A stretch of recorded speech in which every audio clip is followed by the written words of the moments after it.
Assalamualaikum warahmatullahi wabarakatuh Ustaz. Waalaikumsalam warahmatullahi wabarakatuh. Maaf Ustaz izin bertanya, saya langsung ke pertanyaannya. Saya sering melakukan hal yang tidak semestinya. Saya menyadari akan hal itu salah. Namun lagi-lagi saya melakukan kesalahan atau dosa tersebut dosa tersebut.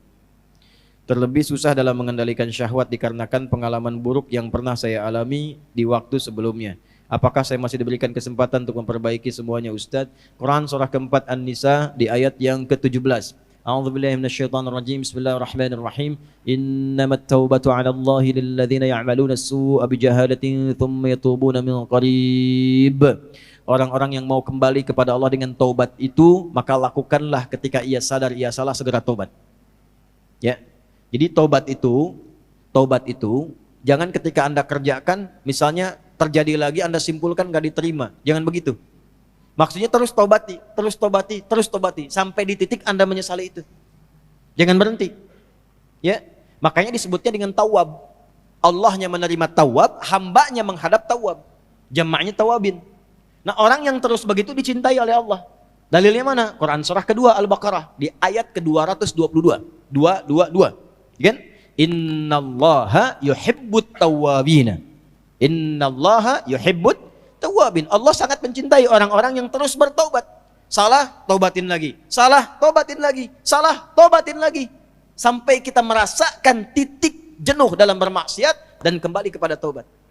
Nah, bagaimana mendorong supaya kuat pengaruh taubatnya? Satu, kata para ulama mengatakan, ketika Anda terdorong berbuat maksiat karena dorongan syahwat itu, bayangkan saat itu diwafatkan oleh Allah. Itu cara menghentikannya. Ya. Ada dorongan syahwat nih.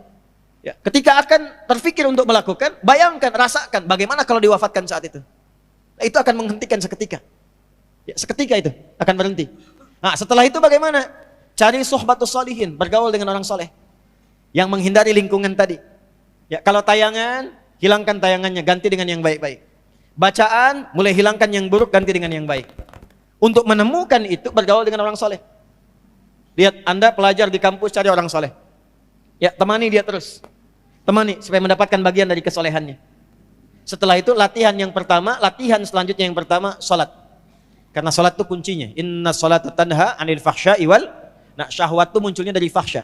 Pornografi, porno aksi, LGBT, kata-kata jorok dan lain sebagainya, itu dari syahwatnya fahsya.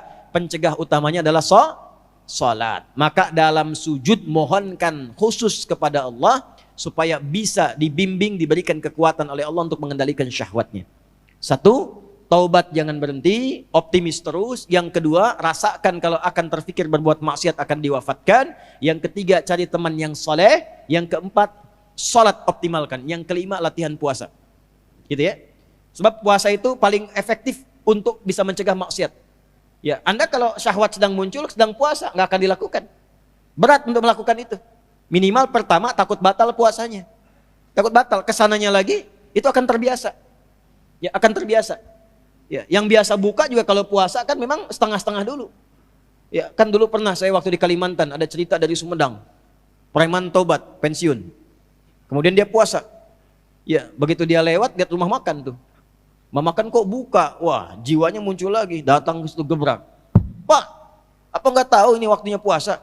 Jangan begini dong, tutup katanya. Tutup. Jangan kelihatan orang, tutup. Begitu ditutup, udah selesai. Es teh manis satu, Pak. Rupanya dia cuma sanggup sampai siang. Tapi alhamdulillah kan sudah mulai kan. Besoknya tambah lagi. Makanya sebelum nanti masuk Ramadan, nanti kita belajar. Ya, di awal bulan ya, di Tanah Kusir. Kita akan belajar, salah satunya adalah latihan puasa sunnah. Itulah sebabnya nanti kenapa Sya'ban Nabi banyak puasa, sunnah.